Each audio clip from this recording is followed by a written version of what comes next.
Hello bachcho, let's read the question. The question says, the mechanical advantage of a hydraulic press is 5.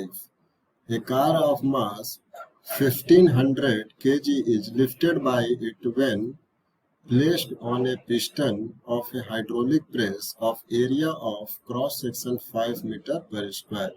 Find the area of cross section of piston where the force is applied. So, the key concept of this question is Pascal's law.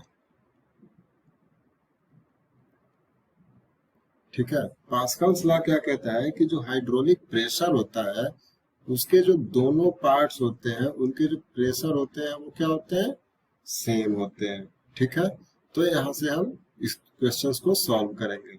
कह रहा mechanical advantage is 5, तो mechanical advantage क्या होता है 5. ये होता है load divide by force. इसको लिख सकते हैं F2 डिवाइड बाई F1.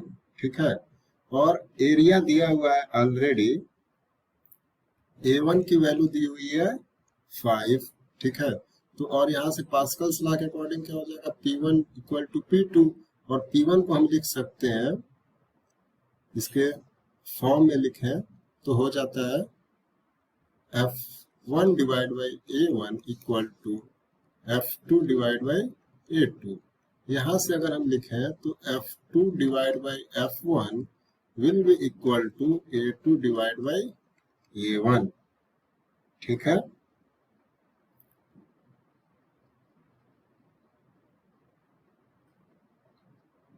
यहाँ से अगर हम सॉल्व करें तो F2 डिवाइड बाई F1 की वैल्यू 5 दिया हुआ है